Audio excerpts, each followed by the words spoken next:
नमस्कार दोस्तों, इस वीडियो में आप सीटेट हिंदी पेडागोजी के कुछ महत्वपूर्ण प्रश्नों की श्रृंखला देखने जा रहे हैं। हिंदी पेडागोजी सीरीज की ये प्रमुख 18वीं वीडियो है। अगर आप चैनल पर पहली बार विजिट करें तो इसको सब्सक्राइब जरूर कर दीजिएगा। चलिए दोस्तों, आज के इस महत्वपूर्ण वीडियो को शुरू करते हैं।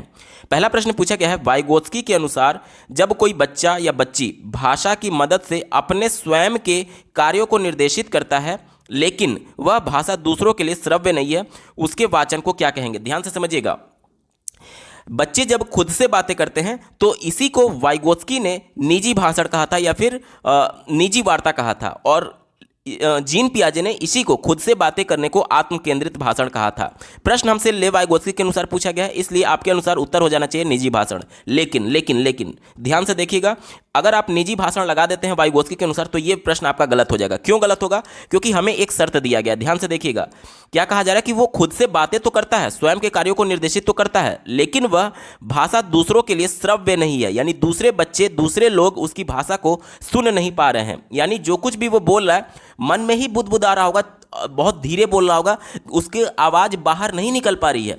तो यहाँ पर निजी भाषण से ज़्यादा एप्रोप्रिएट आपका आंतरिक भाषण होगा। देखिए, आंतरिक भाषण जो होता है वो निजी भाषण का ही पार्ट है। जब कोई बच्चा, जैसे कि देखिए, बच्चे जब खेलते रहते हैं, कोई बच्चा छोटे कार के खिलौने से खेल रहा है, कोई हाथी से खेल रहा है, तो आप अपने में बात कर रहा है कि हट जाओ नहीं तो मेरा हाथी तुमको दबा देगा, तो मेरा कार तुम्हारा एक्सीडेंट कर देगा। तो जब इस प्रकार की वो बातें करे, यानी कि जो खेल रहा है वो उसको बोलते बोलते अपने कार्यों की योजना बनाए जिसको आप या फिर बाहर से कोई व्यक्ति सुन सकता है, तो उसे हम लोग निजी भाषण बोलते हैं। लेकिन मान लीजिए कि वो अपने कार्यों की योजना तो बना रहा है, जो कुछ खेल रहा है वो बोल भी रहा है, लेकिन वो इतना धीरे बोल रहा है कि बाहर वाला व्यक्ति नहीं सुन पा रहा है या फिर उसके बगल वाला व्यक्ति नहीं सुन पा रहा है, तो इसे हम लोग आंतरिक भाषण बोलते हैं। यानी वो अपने कार्यों की भी योजना बना रहा है लेकिन बाहर वाला कोई भी सुन नहीं सकता है। ठीक है, तो ये निजी भाषण का ही पार्ट होता है। ठीक है, निजी भाषण का ही पार्ट होता है। लेकिन अगर आपको बाहर से सुनाई दे रहा है, बाहर से कोई व्यक्ति सुन सकता है तो निजी भाषण बोलेंगे, और अगर कोई बाहर से नहीं सुन सकता है तो उसको आंतरिक भाषण बोलेंगे। प्रश्न में हमसे चूंकि बोल दिया गया है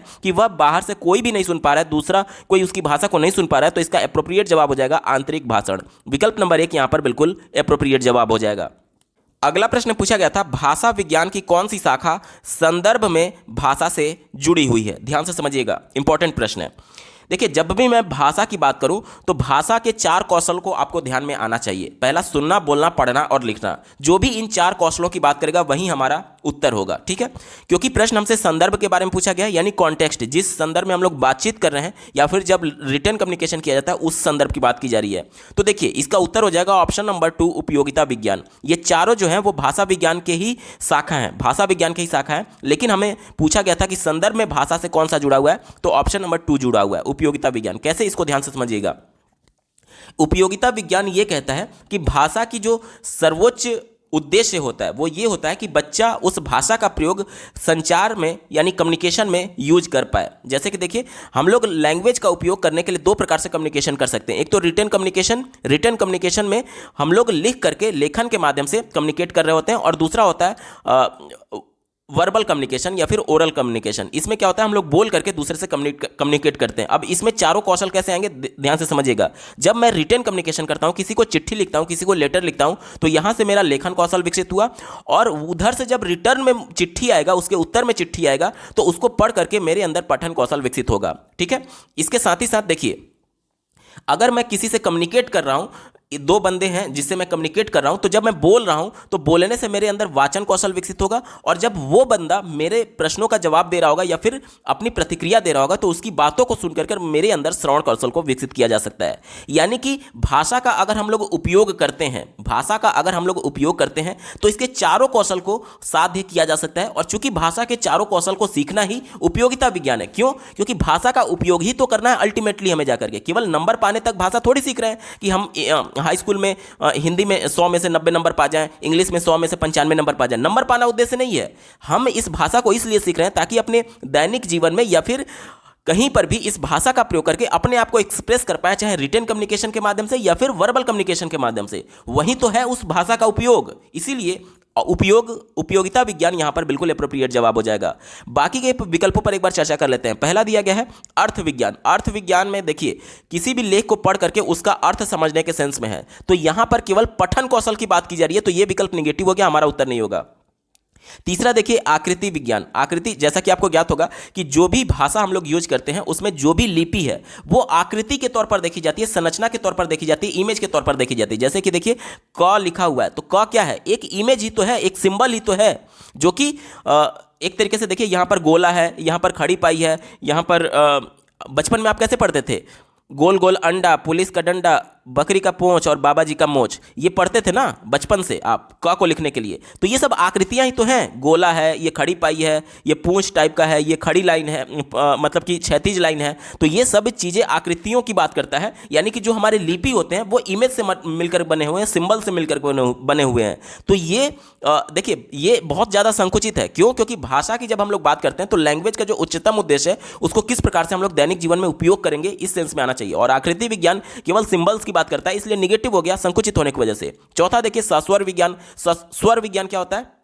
स्वर विज्ञान यानी कि जो कुछ भी हम लोग ध्वनियां बोल रहे हैं, जो कुछ भी हम लोग ध्वनियां बोल रहे हैं उससे जुड़ा हुआ है, तो ये भी संकुचित है। क्यों संकुचित है? क्योंकि केवल ये बोलने के कौशल की बात कर रहा है, ठीक है। और आकृति वाला किससे बात कर रहा है? केवल लिखने के कौशल से बात कर रहा है। बाकी के 3 विकल्प जो मैंने काट दिए वो चारों कौशल की बात नहीं कर रहा था। एक ही ऐसा विकल्प है उपयोगिता विज्ञान जो चारों कौशल की बात कर रहा है, इसलिए ऑप्शन नंबर 2 यहां पर बिल्कुल एप्रोप्रिएट जवाब हो जाएगा। माफ करिए अगर मैंने 4 बोल दिया है, तो ऑप्शन नंबर 2 यहां पर उपयोगिता विज्ञान बिल्कुल एप्रोप्रिएट जवाब होगा।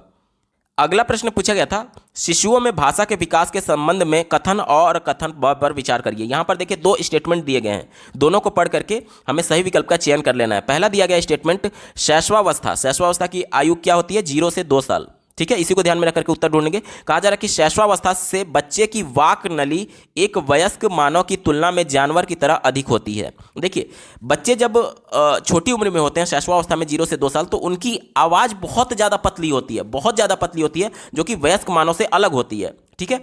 और आप देखेंगे जानवरों की जो आवाज़ है, जैसे कि आप बिल्ली का ले लीजिए, देखिए कितना पतला आवाज होता है, उस सेंस में कहा गया है। तो ये विकल्प बिल्कुल पॉजिटिव है, हमारा उत्तर होगा। कथन बी देखिए स्टेटमेंट बी, 6 से 12 महीने के दौरान एक बच्ची तरह तरह के बबलाना और दोहराव वाले बबलाने में संलग्न है। बिल्कुल सही बात है। 6 से 12 महीने की जो बच्ची होती है वो लगभग बोलना शुरू कर रही होती है और वो एक ही चीज़ को बार बार दोहरा रही होती है, जैसे म पा पा का चा चा चा, इस प्रकार से वो एक ही चीज़ को बार बार दोहरा रही होती है। तो ये विकल्प भी बिल्कुल एप्रोप्रिएट है, यानी कि दोनों स्टेटमेंट इसके बिल्कुल सटीक है। दिए गए विकल्प में देखिए ऑप्शन नंबर 3 में बात की गई है, और ब दोनों सही है, इसका बिल्कुल सटीक जवाब हो जाएगा।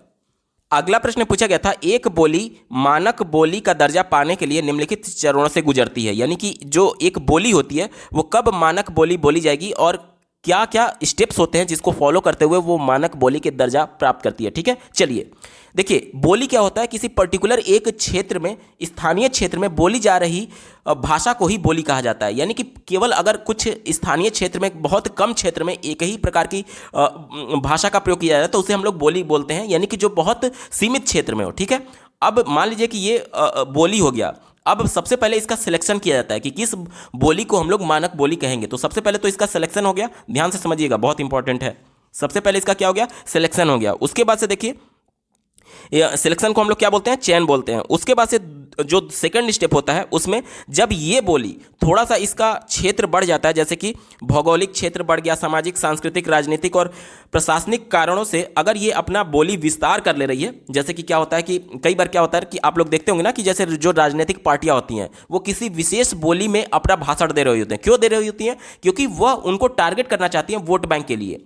अब जब एक राजनीतिक पार्टी के एक किसी नेता के द्वारा इसकी बोली को इस प्रकार से प्रमोट किया गया तो अन्य लोग भी इसको बोलने के लिए प्रेरित होते हैं। इस प्रकार से इसका जो दायरा था पहले सीमित, अब वो धीरे धीरे बढ़ने लगता है, धीरे धीरे एरिया बढ़ने लगता है और एक बड़े भूभाग के लोग इस बोली को बोलने लगते हैं। या फिर मीडिया में इस प्रकार की बोली का प्रयोग किया जाने लगे, जैसे कि कोई न्यूज़ चैनल है, कोई टीवी चैनल है, तो वहाँ पर स्थानीय लोग आकर के अपनी बोली को अगर रिप्रेजेंट करें तो जाहिर सी बात है इसका थोड़ा सा पहचान और मिलेगा और बड़े क्षेत्र में और बड़े एरिया में इस बोली के बारे में लोग जानेंगे और इसको बोलने लगेंगे, ठीक है। तो जब इसका थोड़ा सा विस्तार होता है, तो इसे हम लोग सेकंड स्टेप बोलते हैं और इसमें विस्तार होने की वजह से अब इसका संहिताकरण किया जाता है। संहिताकरण यानी कि जो इसके ग्रामर के नियम है उसको एक तरीके से सजोने की बात की जाती है। जिस प्रकार से आप अगर देवनागरी लिपि की बात करें तो उसमें क्या होता है, देवनागरी लिपि में हमारे जो लिपि हैं वो सब कुछ लिपिबद्ध किए गए हैं। जो कुछ भी व्याकरण के नियम है सब कुछ लिपिबद्ध है कि व्याकरण क्या होगा, कैसे होगा, तो उसी को संहिता बोलते हैं, ठीक है। यानी कि एक तरीके से रिटन फॉर्म में आप समझ लीजिए। पहले जब वो केवल बोली था, सिलेक्शन के प्रोसेस में, तो उस समय उसका कोई भी रिटन फॉर्म नहीं था। वो केवल स्थानीय लोग केवल आम बोलचाल की भाषा में उस भाषा का प्रयोग कर रहे थे, उस बोली का प्रयोग कर रहे थे। लेकिन जब सेकंड स्टेप आता है, जब इसका थोड़ा सा भौगोलिक क्षेत्रफल बढ़ जाता है, जब ज़्यादा एरिया के लोग इसको बोलने लगते हैं, तो इसका एक रिटन फॉर्म आ जाता है, यानी कि इसके द्वारा बोली जा रही जो भी व्याकरण के नियमों के अंतर्गत बोली जा रही है उसको एक तरीके से संहिता करने लगते हैं, यानी लिखने लगते हैं, रिटन फॉर्म में आ जाता है। ठीक है, और इसी कारण वह व्यापारिक सांचे में ढलने लगती है और इसका पत्राचार, शिक्षा, व्यापार, प्रशासन आदि में प्रयोग होने लगता है। तब वह बोली ना रह करके भाषा की संज्ञा प्राप्त कर लेती है। ठीक है, बोली कब था? बोली जब एकदम छोटे से एरिया में, संकुचित एरिया में बोली जा रही थी, तब उसे बोली कहते थे। ये पहला स्टेप होता है, उस बोली का सिलेक्शन करना यानी चयन करना। उसके बाद से उसको लिखने का काम होता है, यानी उसके व्याकरण के नियमों को संहिता करने का काम होता है। तो जब इसके बोली के व्याकरण के नियमों को लिख लिया जाता है, तब ये भाषा में बन जाती है, भाषा में बदल जाती है, और इसे ही संहिताकरण कहते हैं। सेकंड स्टेप में ये होता है। और तीसरे स्टेप में क्या होता है? उद्देश्यों का निर्धारण हम लोग करते हैं। उद्देश्यों का निर्धारण का मतलब क्या हो गया? देखिए, जब उसका सब कुछ व्याकरण तय हो गया, सब कुछ लिखा गया, उसके बाद से ये मानक भाषा का दर्जा प्राप्त कर लेगी। यह स्तर जब भाषा के प्रयोग का क्षेत्र अत्यधिक विस्तृत हो जाए, यानी कि अभी तक केवल भौगोलिक राजनीतिक क्षेत्र में हो रहा था, लेकिन अगर इसको बहुत दूर दराज इलाकों तक पहचान मिलने लगे और इसका एरिया बहुत ज़्यादा बढ़ जाए, यानी देश के अगर ज़्यादा लोगों के द्वारा इस भाषा का प्रयोग किया जाने लगे, ठीक है, तो वह एक आदर्श रूप का ग्रहण कर लेती है। इसका एक तरीके से यह उद्देश्य का निर्धारण करने लगती है। इसकी अपनी शैक्षणिक, वाणिज्यिक, साहित्यिक, शास्त्रीय तकनीक और कानूनी शब्दावली होती है। इस स्थिति में पहुंचकर भाषा मानक भाषा बन जाती है। यानी कि जब बहुत बड़े एरिया में इसको बोला जाएगा, तो जाहिर सी बात है जो कुछ भी इसमें गलतियां होंगी उसको दूर किया जाएगा। उन गलतियों को दूर करते हुए विभिन्न क्षेत्रों में, जैसे साहित्य के क्षेत्र में, शास्त्र के क्षेत्र में, तकनीक के क्षेत्र में, कानून के क्षेत्र में, इसकी अलग अलग शब्दावलियों को जनरेट किया जाएगा और अलग अलग शब्दावलियों को मानक शब्दावली में कन्वर्ट किया जाएगा। तो उस समय ये मानक भाषा का रूप धारण कर लेती है। यानी कि सबसे पहले छोटे एरिया में बोला गया, तब ये बोली थी। उसके बाद से कुछ बड़े एरिया में चला, तब ये भाषा बनी। और अगर बहुत बड़े एरिया में बोला जाने लगा और इसका मानक शब्दावली तय कर दिया गया, वोकैबुलरी तय कर दिया गया, तो फिर इसे मानक भाषा के तौर पर देखते हैं। ठीक है, यही हमसे पूछा गया था कि एक बोली मानक बोली का दर्जा पाने के लिए किन चरणों से होकर के गुजरती है। तो सबसे पहले हमने क्या किया? सबसे पहले जो क्षेत्रीय भाषा बोली जा रही थी उसका हमने चयन किया, सिलेक्शन किया। उसके बाद से उसके व्याकरण के नियम या फिर उसके वर्णों को, उसके शब्दों को हमने लिखा, संहिताकरण किया, और अंत में उद्देश्यों का निर्धारण किया कि जो भी शब्दावली हैं उनको मानक दर्जा दिया जाए और इसको अलग अलग क्षेत्र में इस भाषा का प्रयोग किया जाए। इसी को बोलते हैं उद्देश्य का निर्धारण। ऑप्शन नंबर 1 यहां पर बिल्कुल एप्रोप्रिएट है, यही इसका सटीक जवाब हो जाएगा। अगला प्रश्न पूछा गया था, यहां पर देखिए 2 स्टेटमेंट दिए गए हैं और दोनों को पढ़ करके सही विकल्प का चयन कर लेना है। पहले स्टेटमेंट को पढ़ लेते हैं। कहा जा रहा है कि किसी देश के एक हिस्से में बोली जाने वाली विविध भाषाओं में से एक प्रकार की क्षेत्रीय बोली के रूप में जाना जाता है। बिल्कुल सही बात है। जैसे कि मान लीजिए एक देश में एक कोई भाषा बोली जा रही है और किसी पर्टिकुलर क्षेत्र में, किसी पर्टिकुलर एरिया में, किसी पर्टिकुलर स्थानीय क्षेत्र में उस भाषा में कुछ विकार उत्पन्न हुआ जो कि उस मूल भाषा से थोड़ा सा अंतर था और वहां के क्षेत्रीय लोगों के द्वारा बोली जा रही है, तो इसे ही हम लोग क्षेत्रीय बोली कहते हैं। तो पहला विकल्प सही हो गया। दूसरा देखिए क्या कहा जा रहा है, एक समान शैक्षिक पृष्ठभूमि वाले लोगों द्वारा विविध प्रकार की उपयोग की जाने वाली भाषा में से एक प्रकार की बोली के रूप में जानी जाती है। तो ये विकल्प निगेटिव है। क्या कहा जा रहा है कि एक शैक्षिक पृष्ठभूमि, जैसे कि मान लीजिए एक यूनिवर्सिटी है जिसमें अलग अलग लैंग्वेज को बच्चे बोल सकते हैं, अलग अलग भाषा को बोल सकते हैं, और एक ऐसा भाषा है जो कि सबके लिए कॉमन है, इंग्लिश लैंग्वेज। तो अगर सभी बच्चे इंग्लिश लैंग्वेज का प्रयोग कर रहे हैं, तो क्या इसे आप बोली बोलेंगे? नहीं बोलेंगे, क्योंकि इंग्लिश लैंग्वेज जो है वो एक मानक भाषा का दर्जा प्राप्त कर चुका है। जो एक तरीके से बोली के लिए ये शर्त होनी चाहिए कि वो एक पर्टिकुलर किसी क्षेत्र में बोला जाना चाहिए और किसी एक मानक भाषा का विकृत रूप थोड़ा सा उसमें चेंज किया हुआ होना चाहिए, क्योंकि जितनी भी भाषाएं हैं वो एक दूसरे से जुड़ी हुई होती हैं। कुछ ना कुछ उसमें विकार उत्पन्न हुआ, उसके बाद से नया बोली धीरे धीरे जनरेट होने लगता है। ठीक है, तो यहां पर अगर सभी बच्चे एक शैक्षणिक पृष्ठभूमि से जुड़े हुए हैं और एक ही लैंग्वेज को बोल रहे हैं, तो उसे बोली नहीं बोला जाएगा, वो एक मानक भाषा होती है। ठीक है, तो यह विकल्प नेगेटिव हो गया, यानी हमारा उत्तर क्या हो जाएगा? ऑप्शन नंबर 1 में देखिए अ सही है और ब गलत है, इसका बिल्कुल सटीक जवाब होगा। अगला प्रश्न पूछा गया है, पत्नी से जल्दी करो हमें देर हो जाएगी, सहकर्मी से जाने का समय हो गया है हमें बैठक के लिए देर हो जाएगी, वरिष्ठ नियोक्ता से महोदय शाम के 4 बज गए हैं और बैठक 4:15 बजे है, क्या अब हमें चलना नहीं चाहिए? भाषण के इस भिन्नता को किस रूप में जाना जाता है? ध्यान से समझिएगा। यहां पर एक ही व्यक्ति है, जब पत्नी से बात कर रहा है तो इस लैंग्वेज का प्रयोग कर रहा है, जब अपने कलीग से, सहकर्मी से बात कर रहा है तो इस लैंग्वेज का प्रयोग कर रहा है, और जब अपने वरिष्ठ नियोक्ता यानी कि एम्प्लॉयर से बात कर रहा है तब इस प्रकार की लैंग्वेज का यूज कर रहा है। तो हमसे ये पूछा जा रहा है कि जो व्यक्ति है वो जिस लैंग्वेज का यूज कर रहा है उसमें भिन्नता किस, ये जो भिन्नता हो रही है वो किस रूप में जाना जाता है, किस नाम से जाना जाता है। तो देखिए, ये लैंग्वेज प्रयुक्ति बोलते हैं, यानी कि भाषा प्रयुक्ति बोलते हैं। भाषा प्रयुक्ति, भाषा प्रयुक्ति क्या होता है? भाषा प्रयुक्ति का मतलब ये हुआ कि जो श्रोता है, जैसे मैं आपसे कम्युनिकेट कर रहा हूं, जो श्रोता है उसका आपसे किस प्रकार का संबंध है, उस संबंध के हिसाब से आपकी भाषा में कुछ परिवर्तन होता है। जैसे कि आप अपने से बड़े के सामने जब बात कर रहे होते हैं, यानी आपका श्रोता आपसे बड़ा है, तो आप सम्मान की नज़र से उनसे बात कर रहे होते हैं, आप कह करके बात कर सकते हैं।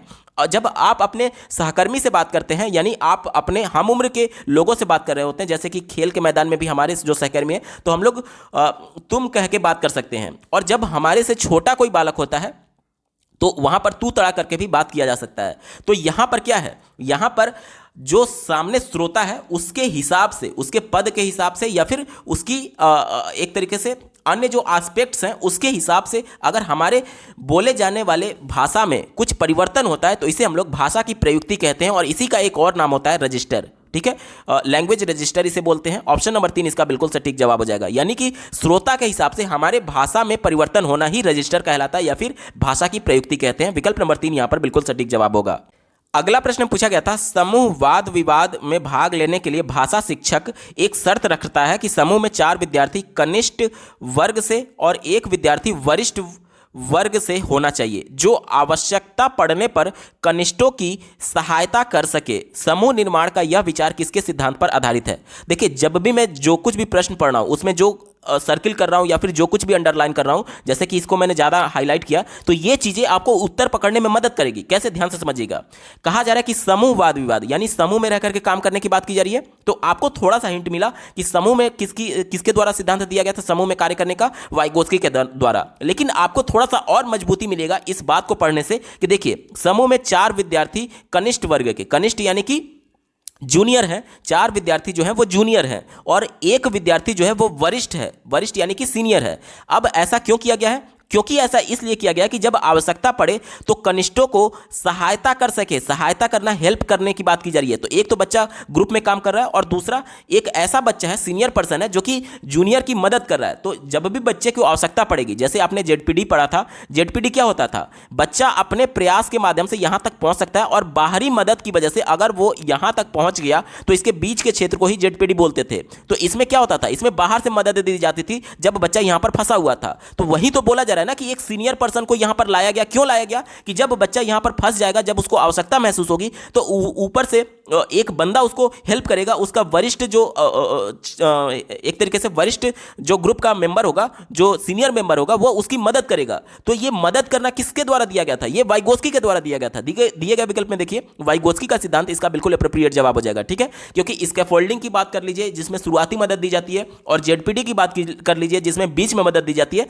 तो दोनों जो मदद का सिद्धांत है वो केवल और केवल वाइगोत्स्की के द्वारा प्रतिपादित किया गया था, जिसने ये कहा था कि बच्चे समूह में रह करके सीखते हैं। तो सभी विकल्प, सभी जो ऑप्शंस हैं, मतलब जो सभी मेन पॉइंट्स हैं, वो वाइगोत्स्की की तरफ चीख चीख करके इशारा कर रहे हैं। आपका उत्तर वाइगोत्स्की का सिद्धांत ही होगा। अगला प्रश्न पूछा गया था, समूह प्रस्तुति के दौरान यदि किसी विद्यार्थी के द्वारा अनुचित व्यवहार प्रदर्शित किया जाता है तब एक अध्यापक होने के नाते आप क्या करना चाहेंगे? देखिए, कहा जा रहा है कि समूह प्रस्तुति यानी कि ग्रुप में बच्चे हैं और कुछ प्रेजेंटेशन की बात की जा रही है, उस दौरान एक बच्चा जो है वो अनुचित व्यवहार कर रहा है। अनुचित व्यवहार में कुछ भी हो सकता है वो अपशब्द बोल रहा हो ग्रुप के दूसरे बच्चे को, हो सकता है कि वो मारपीट कर रहा हो सकता है कि वो किसी का सर फोड़ दिया हो ईंटे से। ठीक है, तो अब इस प्रकार के अनुचित व्यवहार कर रहा है, तो उस कंडीशन में एक अध्यापक होने के नाते हमें क्या करना चाहिए, ये हमसे पूछा जा रहा है। ध्यान से समझिएगा, यहां पर जो उसके द्वारा अनुचित व्यवहार किया जा रहा है वो बहुत क्रिटिकल भी हो सकता है, यानी कि किसी को नुकसान पहुंचाने वाला भी हो सकता है, जैसे कि मैंने ईंट उठा करके सर फोड़ने वाला उदाहरण दिया था।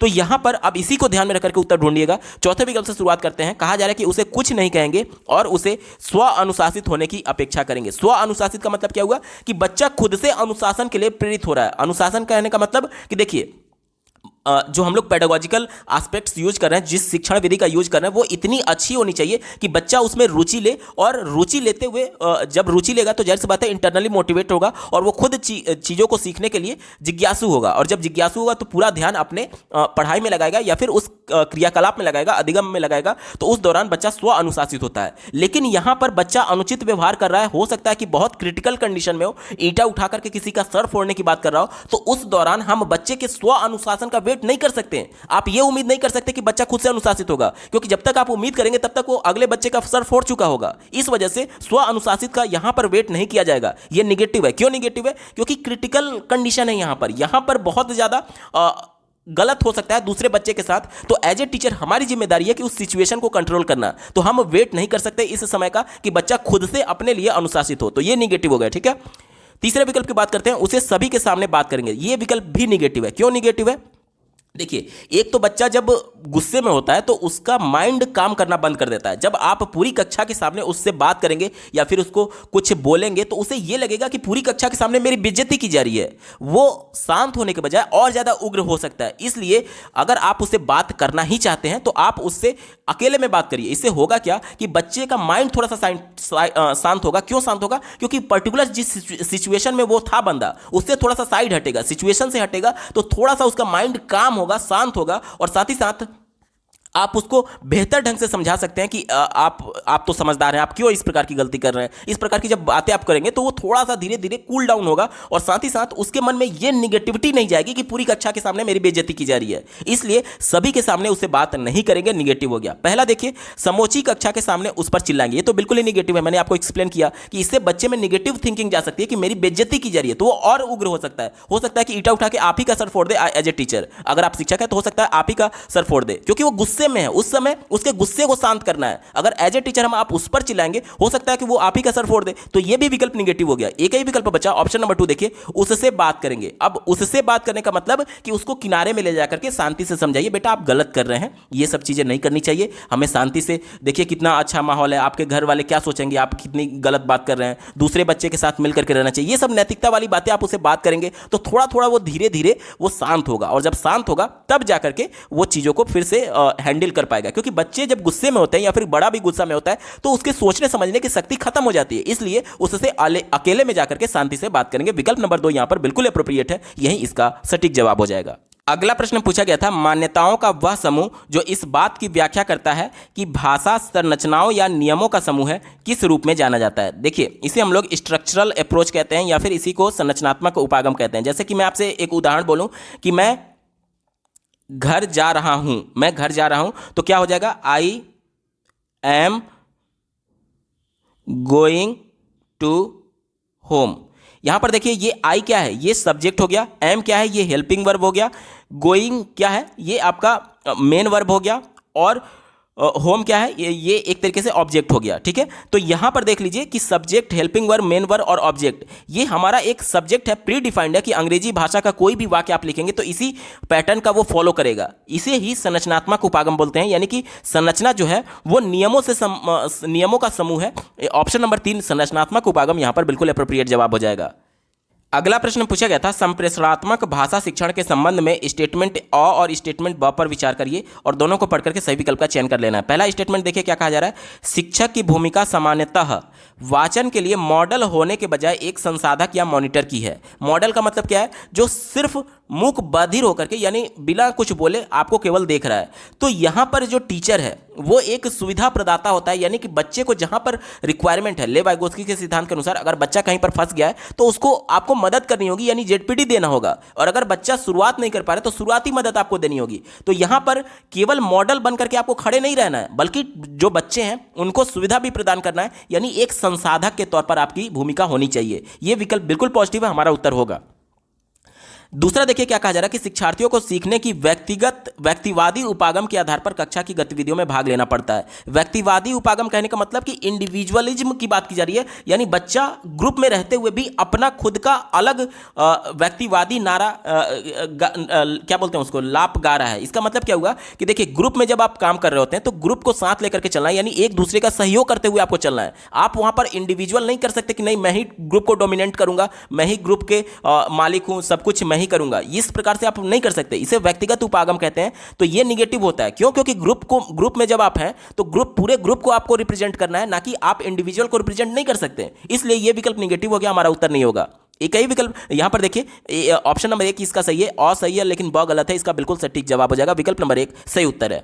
दोस्तों, हिंदी पेडागोजी के महत्वपूर्ण प्रश्नों की ये श्रृंखला आपको कैसी लगी कमेंट के माध्यम से जरूर बताइएगा, क्योंकि आपका एक कमेंट मुझे मोटिवेट करेगा ऐसे ही महत्वपूर्ण वीडियो लाने के संदर्भ में। अगर आप प्रीवियस ईयर सभी शिफ्टों के कंप्लीट पेपर सोल्यूशन को डिटेल में देखना चाहते हैं तो इस वीडियो के समाप्त होने के बाद से इस वीडियो का डिस्क्रिप्शन जरूर चेक करिएगा। और अगर आप चैनल पर पहली बार विजिट कर रहे हैं तो इसको सब्सक्राइब करते हुए बेल आइकन को जरूर प्रेस कर लीजिएगा, सीटेट, यूपी टेट और सुपर टेट की बेहतरीन तरीके से तैयारी करने के संदर्भ में। इस वीडियो को देखने के लिए आपका बहुत बहुत धन्यवाद। भगवान करे आपका दिन शुभ हो।